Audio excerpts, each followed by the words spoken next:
Hey there, thanks for tuning into Duckbricks. I'm Chris and welcome to a second video where I explore a used LEGO store in Dubai.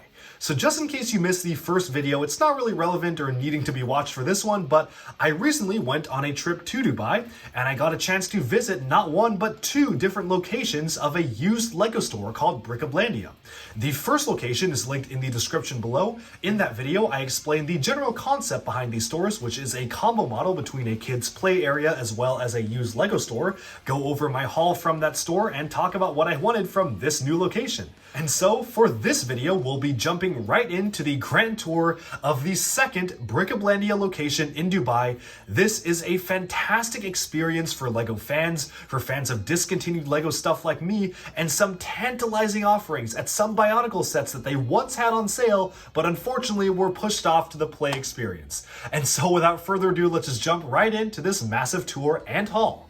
So in that other video, we got a chance to look at the Bricobilandia location in Festival City, Dubai.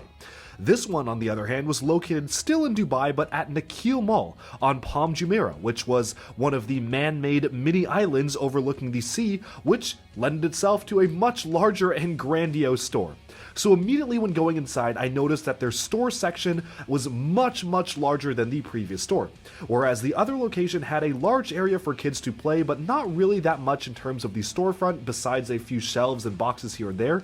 This had a full-on dedicated space where every single thing for sale was fully laid out on a table for people to choose from. And boy, did they have a crazy selection.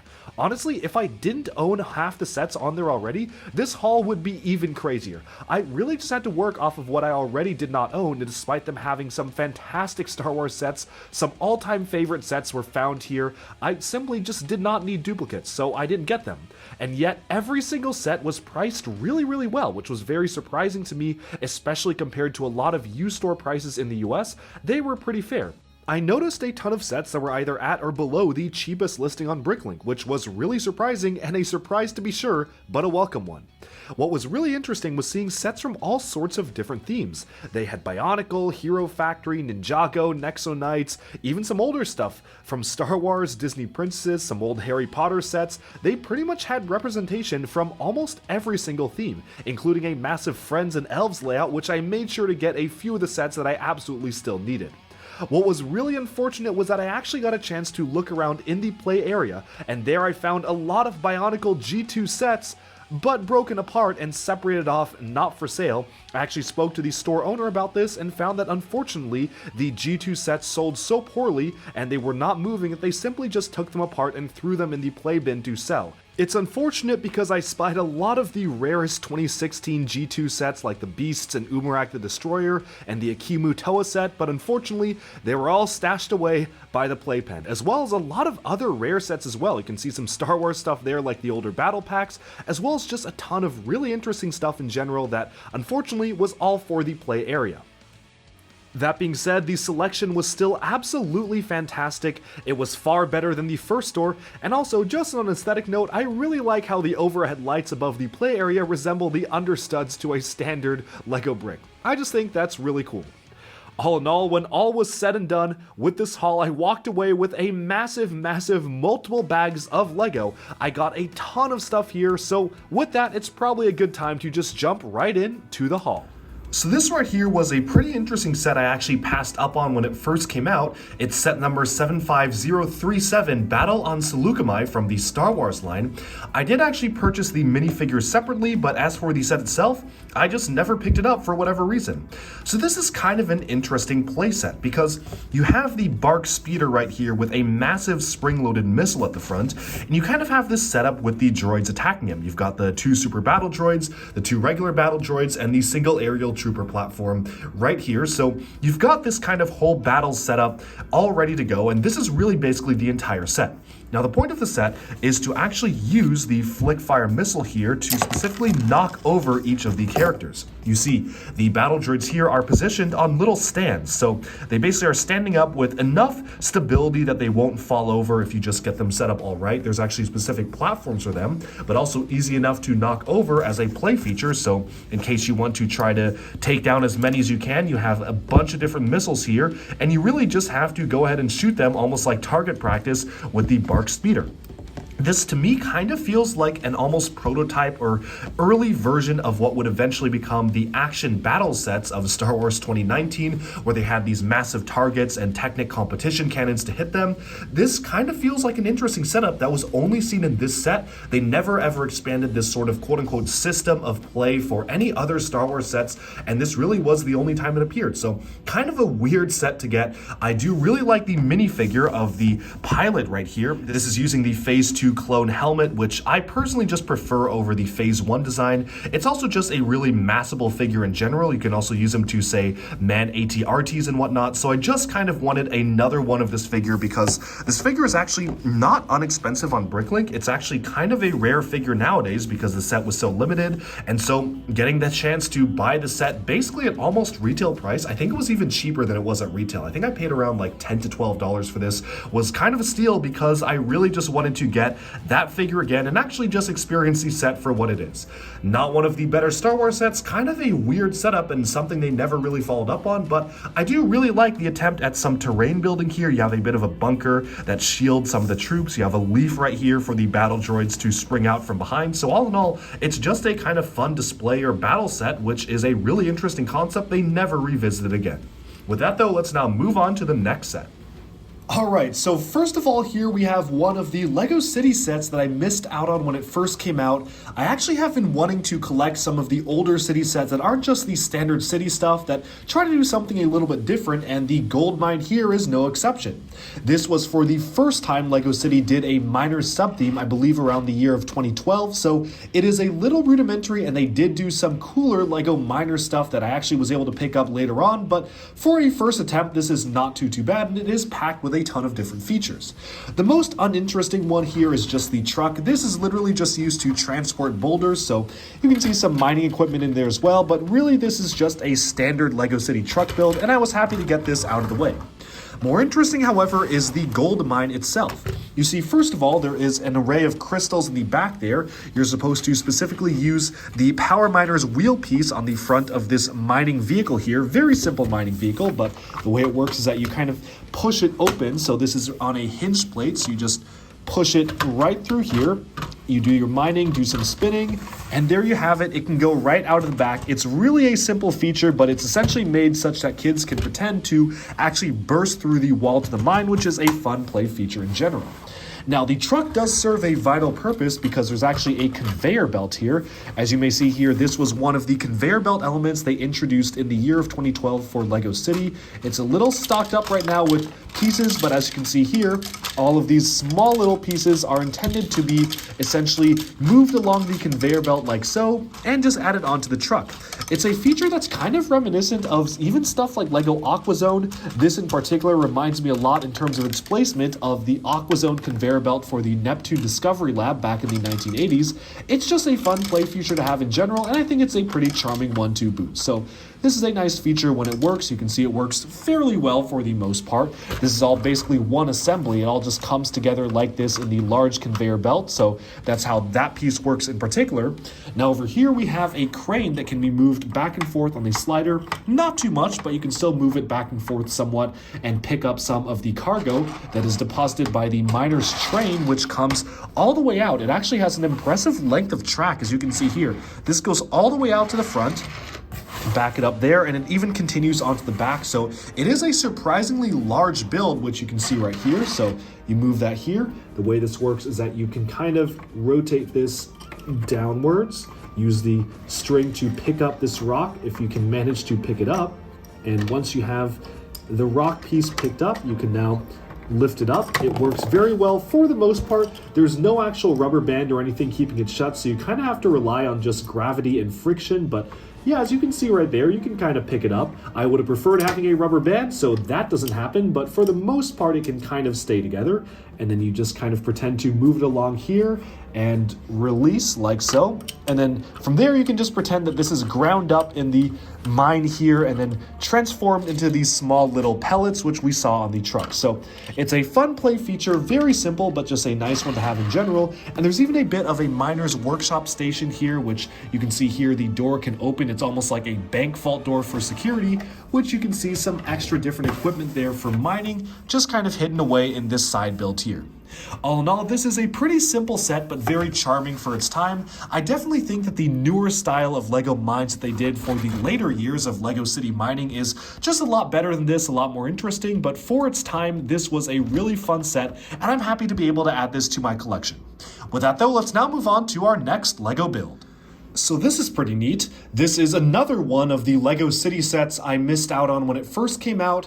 This is actually a set that was released around 2011 or 2012. It specifically is one of the cargo ships, and I really just wanted to pick it up because I thought it was pretty cool to have both the vessel as well as a dock to dock it on the LEGO City station here, which I think is a nice feature. It also features that conveyor belt piece we just took a look at, and the same exact crate piece too. This is almost like just the same set as the mine, but in a more nautical setting.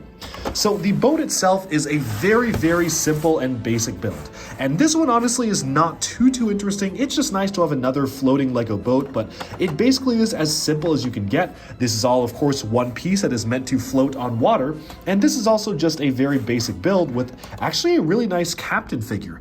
This is one of the rarer figures in the set because he only came in this particular set. The torso is simple, but it gets the point across. It's just basically a white shirt with the anchor on the pouch there, which really unmistakably makes this the captain of the vessel. Look at me, I am the captain now. And you can see that right here, the captain figure is meant to go right in the boat. And I actually just really like the torso and can see it can be a very useful piece to be used in different applications. Of course, inside the boat itself, you have the cargo, which are these little 1x1 cylinder pieces, which you can specifically use with the crane in conjunction to scoop them up and transport them from here to here. So that's how that works, like so. Getting the boat out of the way though, the docks themselves are pretty much why I picked up the set. It's a really nice and simple build, but it really does feel pretty realistic to me. There's a lot of space to play around with for minifigures if you want to pose figures alongside, like this fisherman right here trying to catch some fish on the edge of the wharf. You've got a transport truck right here to specifically transport the pieces that are moved via the conveyor belt, which you can see right here is how the conveyor belt works. And the conveyor belt itself can be tipped backwards and forwards just in case you need to angle it in different ways. And of course you have the crane as well, which is very basic, but it just does the job for what it is. All in all, this is a very, again, super simple build, but one that was just particularly charming to me, especially as someone who didn't used to collect a ton of LEGO City. I'm now trying to kind of go into LEGO's back catalog and try and see what are some of the good city sets that I missed. So if you have recommendations on good city sets, let me know down in the comments below. City was not a theme that I collected a ton of, but now I'm really starting to appreciate it and trying to get some of the older city sets like this that are just super charming and would make a lot of sense in a LEGO display. With that, let's now move on to our next set. Continuing with the trend of LEGO City sets I missed out on, this is the very unique LEGO City Prison Island. Now, for whatever reason, again, I wasn't really collecting cities, so I missed out on this when it first came out, but revisiting it, this is a really interesting look for a LEGO City police station. It's not your typical city-based police station because, again, this is meant to be an island, which kind of reminds me of stuff like Alcatraz or famous island prisons. It's just a really unique direction for a LEGO City police main base, and that's why I wanted to pick it up in particular. Now, this set has a ton of really interesting features to it, including one of my favorite aspects of the set, an evil crook's hot air balloon to descend down into the prison, pick up some of the prisoners, and escape with them in tow. So that is a really fun build to have on the side, but of course the main focus is on the prison island itself. To get these smaller builds out of the way first, this is kind of just a standard LEGO City police boat. I like the more muted colors of the blacks being a very prominent color being used in this particular wave of police, so I do like that they didn't make it like a bright blue or something. And the crooks even get a little boat of his own to escape. You even have a bit of a helicopter here with a landing pad, presumably to transport policemen to the island, so let's get that to fly out of the way as well. And that, of course, can combat the evil crook's hot air balloon, which is maybe not the most practical method of escape, but certainly is a very fun-looking one, with the striped different hot air balloon pieces being red and black.